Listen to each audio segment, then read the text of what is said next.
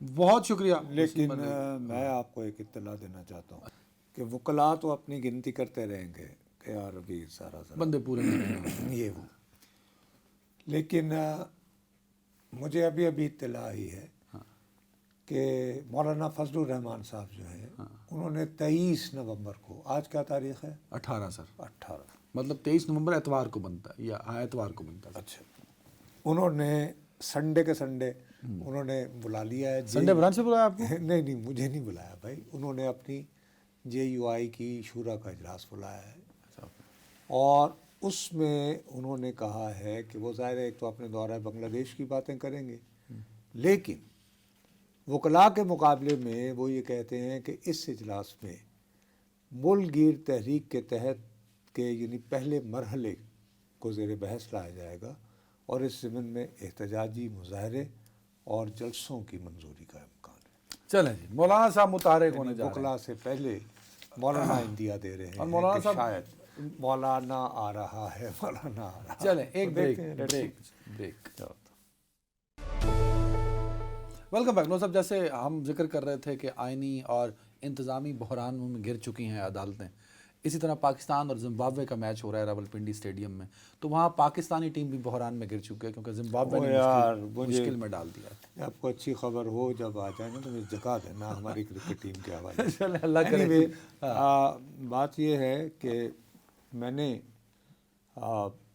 کچھ روز پہلے یہ خبر پڑھی, میں تو اب نہ کہیں جاتا ہوں نہ آتا ہوں, میں تو گوشہ نشین قسم کا آدمی ہوں, تو وہ لوگ جو جیب میں یعنی کہ شناختی کارڈ رکھ کے تو بازار میں چلے جاتے ہیں نا, جس کا پوری دنیا میں ایک زمانے میں بہت شہرا تھا.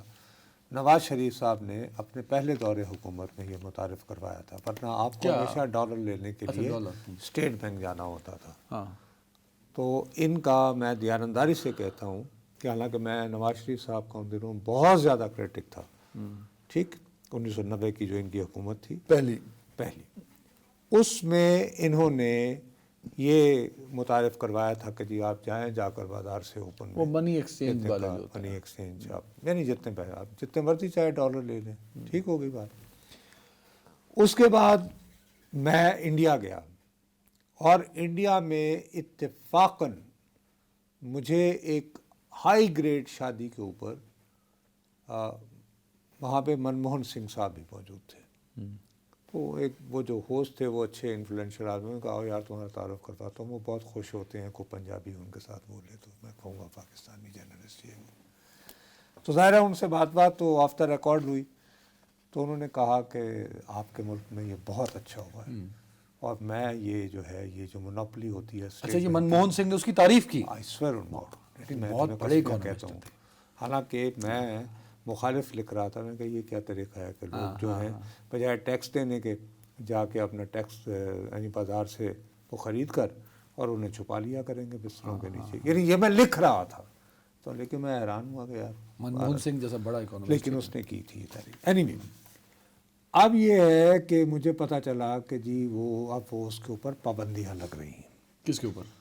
اس کی وجہ یہ بیان کی جا رہی ہے. نہیں میں نے اخبار میں پڑھی تو میں اس میں دلچسپی نہیں لی. میں نے کہا یار ٹھیک ہے جنہوں نے ٹائم بھی کم ہے میرے پاس کہ جنہوں نے ڈالر بھی لینے ہیں یہ وہ. لیکن اب مجھے سمجھ میں آئی ہے کہ اکتوبر میں جو ہے پاکستان کے بجٹ کا خسارہ جو ہے اس سہ میں وہ 255% بڑھ گیا ہے. 733 ملین ان جولائی ٹو اکتوبر جو سمائی ہے.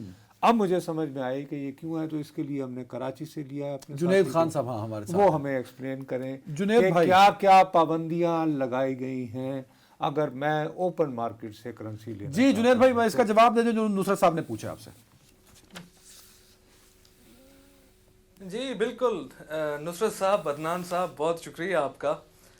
پہلی بات تو یہ ہے کہ اسٹیٹ بینک آف پاکستان کی ہم آج تک جو کارکردگی دیکھتے آ رہے ہیں اس میں سب سے بڑی کارکردگی یہ ہے کہ اسٹیٹ بینک آف پاکستان کی وجہ سے بزنس کمیونٹی سے لے کر عام آدمی تک کسی کو ایک دھیلے کا فائدہ نہیں ہوا.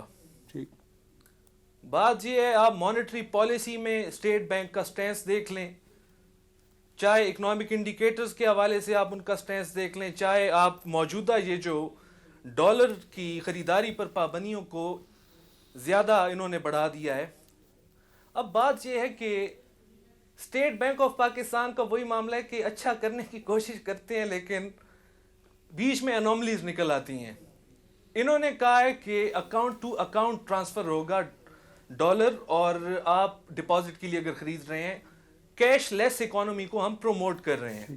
بہت اچھی بات ہے، کرنا چاہیے. ڈیجیٹائزیشن کا دور ہے، دنیا ڈیجیٹائزیشن کی طرف موو کر رہی ہے. لیکن again the question of the matter is کہ ایکسچینج کمپنیز کی جانب سے جو شکوے کیے جا رہے ہیں according to them state bank commercial banks کی جو ایکسچینج کمپنیز ہیں ان کو پروموٹ کرنے کی کوشش کر رہے، اور اس سے جو مسابقت ہے منی مارکیٹ میں، کرنسی مارکیٹ میں، وہ کافی ڈسٹرب ہونے والی ہے.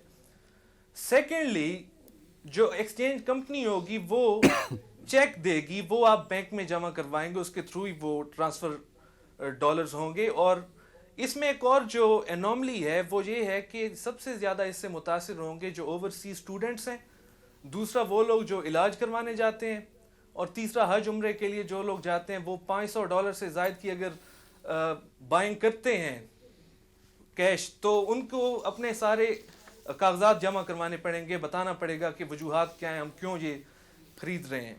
اور سیکنڈلی ایک اس میں جو مسئلہ یہ ہے اکارڈنگ ٹو جو کرنسی ایکسپرٹس ہیں وہ کہہ رہے ہیں کہ سفر کے لیے آپ سال میں 6 مرتبہ $5,000 تک کرنسی لے سکتے ہیں. مطلب آپ کو فار ایگزامپل دبئی یا پرتگال جانا ہے تو you are free to go. تو یہ معاملات ہیں اسٹیٹ بینک آف پاکستان کی جانب سے جو سامنے آئے ہیں فی الوقت. پرسوں کا یہ سرکولر ہے جو جاری کیا گیا. اب اس دوسری بات یہ ہے کہ اسٹیٹ بینک آف پاکستان کی بات کی جائے اور اوور آل اکنامک کنڈیشن کو دیکھا جائے تو مرکزی بینک یار لیکن میں آپ سے نہیں عدنان بھائی عمومی طور پہ بائی کر لیتا ہے.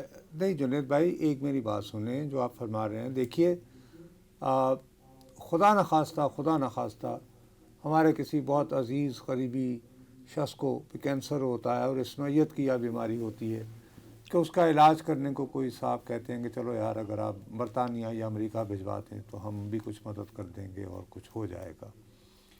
اور ہم کہتے ہیں جی کچھ ہم آپ کو بھجوا دیں گے. تو اس صورت میں تو آپ کو ایمرجنسی کیش چاہیے ہوتا ہے نا. آپ پورے پروسیجر اور رولز میں کیسے گزریں گے؟ آپ نے جیسے صحیح کہا. اور آلریڈی میں نے جی اپنی 2 بچیوں کی تعلیم کی ہے, میں ذاتی بات کر رہا ہوں. میں نے ان کی ٹیوشن فی جو باقاعدہ ڈیمانڈ کیا گیا تھا ان کی یونیورسٹی کی طرف سے, وہ تمام کاغذات ہونے کے باوجود مجھے اپنے پاکستانی روپوں پر مشتمل اکاؤنٹ سے ان کی ٹیوشن فی جمع کروانے کے لیے کبھی بھی 1.5 مہینے سے کم وقت نہیں لگا. کم سے کم ایک مرتبہ سفارش کی تھی کیونکہ ڈیسپریٹ ہو رہی تھی میری بچی ایک, تو پھر 21 دنوں میں ٹرانسفر ہوئی تھی.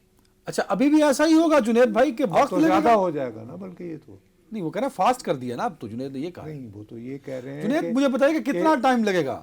یہ کہہ رہے ہیں کہ پرابلم ہوگی طالب علموں کو اور ان کو. آپ نے سنا نہیں دیکھیں ان کی بات یہ ہے نصرت صاحب, عدنان صاحب, جو کرنسی ایکسپرٹس ہمیں بتا رہے ہیں وہ یہ ہے کہ اب ڈالر کی جو کلیئرنس ہے اس میں 5 سے 7 دن کا ٹائم لگے گا. ایمرجنسی کی آپ فار ایگزامپل بات کر رہے ہیں, ہیلتھ ایشو ہے خدا نخواستہ, تو آپ کو منی ٹرانسفر کرنے ہیں, 5 سے 7 دن کلیئرنس کے لیے لگیں گے اگر ایکسچینج کمپنی دیتی ہے چیک آپ کو تو. اور ڈالر کے علاوہ اگر جو دیگر کرنسیز ہیں ان کا 25 سے 30 دن لگ جائیں گے. فار ایگزامپل یورو ہے یا یوان ہے, کوئی بھی ادر کرنسی ہے, تو اس کا یہ جو دورانیہ ہے کلیئرنس کا وہ بڑھ جائے گا, جو سب سے بڑا کنسرن ہے. صرف ایک بات بتائیے, اور اس میں سب سے زیادہ نہیں جنید, ایک منٹ کہ جو ٹھہریے. مجھے آپ یہ بتائیے کہ پاکستان میں جتنے اکاؤنٹ ہولڈرز ہیں ان کا کتنے فیصد جو ہے ان کے پاس غیر ملکی کرنسی کے اکاؤنٹس بھی ہیں؟ کوئی ہے آپ کے پاس ایسا فگر؟ بالکل جی, یہ بڑا کنسرننگ کویسچن ہے. سیف سائٹ پہ رہ کے مجھے کچھ کرنسی ایکسپرٹس بتا رہے ہیں کہ 5 to 10% ہیں, لیکن ان ریئلٹی وہ کہہ رہے ہیں کہ ان کو شک ہے کہ 1% سے 2% تک فورن اکاؤنٹس ہیں لوگوں کے پاس. یہ جو کہہ رہے ہیں نا کہ فورن اکاؤنٹ ہوگا تو اس کے بعد ہی آپ بائی کر سکیں گے ڈالرز, تو ہارڈلی 1 to 2%, لیکن سیف سائٹ پہ رہنے کے لیے وہ 5 to 10% بتا رہے ہیں. اب آپ یہ دیکھیے کہ 5 سے 10% افراد کی جو اس قابل ہیں کہ وہ غیر ملکی. میں اسٹیٹ بینک نے وجہ کیا بتائی ہے جی سارا کاروائی کرنے کی؟ کوئی وجہ تو بتائی ہوگی نا کہ ہم یہ وہ تو خود نہیں بتا رہے نا, اس کی وجہ جو ہے وہ خبر بتا رہی ہے نا. نہیں وہ آپ ایک بڑی مارکیٹ میں بیٹھے ہیں کراچی کی, کیش لیس اکانومی کی طرف سٹیپ فارورڈ کرنا, یہ اسٹیٹ بینک کا مدعا ہے. میرا اپنا خیال ہے میرے پیارے بھائی, آپ دیکھیں جن کے پاس ایکسیسو ذرا کیش ہوتا ہے تو وہ ڈالر کی خریداری کرتے ہیں, تو ان کو ڈسکریج کرنا, وہ سسٹم میں لے کے آنے کے لیے اس طریقے کا جو طریقہ کار ہے اسٹیٹ بینک آف پاکستان کی طرف سے, تو دے آر ایکچولی. اچھا مجھے یہ بتائیں, دیکھیں آپ نے شروع میں کہا جنید کہ اچھی بات ہے اسٹیٹ بینک یہ کر رہا ہے, آپ نے بھی اس کو انڈورس کیا, نصرت صاحب بھی اس کو انڈورس کر رہے ہیں کہ یار کیش لیس ہو تاکہ کرپشن نہ ہو, باقی جو لیفٹ رائٹ ہوتا ہے وہ چیزیں نہ ہوں. تو کیا طریقہ کار تھا کہ وہ کیش لیس بھی رہتے, اپنی ٹارگٹ بھی اچیو کرتے اور یہ فاسٹ ٹریک بھی ہوتا؟ کیا کوئی طریقہ تھا؟ کرنسی ایکسپرٹس نے کوئی رائے دی ہو اپنی؟ اس میں سب سے پہلی تو بات یہ ہے نا, طریقہ کار یہ ہے کہ آپ کمپٹیشن کو فروغ دیں. اب بات یہ ہے کہ اس کا جو فائدہ ہونے والا ہے, یہ سارا جو سلسلہ ہو رہا ہے چند ایکسچینج کمپنیوں کو ہوگا, اور جو بینکس کی ایکسچینج کمپنیز ہیں بینک اونڈ, ان کو فائدہ ہوگا.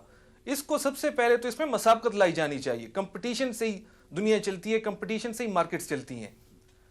اور سیکنڈلی یہ ہے کہ میں آپ کو ایک بات بتاؤں کہ جو ایکسچینج کمپنیز ہیں انڈیپینڈنٹ, ان کا جو والیوم ہے وہ 80% تک ڈاؤن ہو چکا ہے. صحیح بات. اور ایون کہ جو بینک اونڈ ایکسچینج کمپنیز ہیں ان کے حوالے سے بھی کہا جا رہا ہے کہ والیومز میں کمی آ رہی ہے. تو اسٹیٹ الٹیمیٹلی جیسے ہم نے پہلے کہا کہ نفع سارا فائدہ جو ہے وہ بینکوں کو ہوتا ہے. سرکولرز کی حد میں جی بہت شکریہ بھائی, لیکن ان پریکٹیکل. جی جنید آپ کا بہت بہت شکریہ, تھینک یو ویری مچ, آپ نے ہمیں اپڈیٹ کیا. لیکن ایک جو آپ الجھے ہوئے تھے, سیدھی سادی بات ہے کہ جب اتنا بڑا خسارہ ہو جائے 255%, تو اس کا مطلب یہ ہے کہ آپ کے یہاں سے ڈالر جو ہے وہ امپورٹس کی طرف جا رہا ہے. تو میننگ یہ کہ ڈالر کے اوپر پریشر آ رہا ہے, تو ڈالر کی قیمت مستحکم نہیں رہ سکتی تھی. یہ خوف تھا کہ ڈالر جو ہے وہ پھر جیسے یاد ہے آپ کو ایک زمانے میں مفتاح اسماعیل صاحب جب وزیر خزانہ بنے تھے تو آسمان کو چھونا ہو جائے، اس کو کنٹرول کرنے کے لیے یہ ریسٹرکشن نہیں، بہت اچھی بات ہے، وی آر ود دس. پر سوال یہ ہے کہ جو جنید نے بھی کہا کہ کمپٹیشن کا انوائرمنٹ بناتے ہیں نا، کہ اوپن کرتے ہیں کہ بہت سارے اور لوگ بھی اس میں، تو اب الٹیمیٹلی فائدہ کن کو ہو رہا ہے؟ وہ جو منی ایکسچینج والی کمپنیز ہیں یا بینک. نہیں وہ لوگ جو کہ زیادہ ان کے خیال میں جو کہ بینک کنیکٹڈ جو منی ایکسچینج ہاں چلو ٹھیک ہے، ان دیٹ تو الٹیمیٹلی فائدہ بینک کو دیکھو ہو رہا ہے. میں اس دھندے کو تو اتنا نہیں سمجھتا بھائی، ہمیں تو ساری زندگی وہ پاکستانی روپے جتنے ملے اسی میں ہی بھائی اکاؤنٹ وہ کروا پائے، اور وہ بھی شاید اس لیے کھلوایا کہ بچے پڑھانے تھے اور ہاں نہیں ٹھیک ہے. لیکن وہی میں نے اسی لیے یہ پوچھا تھا کہ کتنے پرسنٹ، تو یہ گیم ساری کی ساری جو ہے وہ تو کہہ رہے ہیں 5-10%. میرا اپنا خیال ہے کہ زیادہ سے زیادہ اگر کوئی محتاط ترین اندازہ کیا جائے تو 4% سے زیادہ پاکستانیوں کے پاس فورن اکاؤنٹس فورن اکاؤنٹس کہاں سے کھولوں؟ ہاں ٹھیک ہے ٹھیک ہے. اور الٹیمیٹلی اس میں بھی فائدہ بینکوں کو بھی دیا جا رہا ہے جی. یہ ہمارے وزیر خزانہ بھی ایک بینکر ہی ہیں. اپنا خیال رکھیے گا ناظرین، کل ملتے ہیں. اللہ حافظ.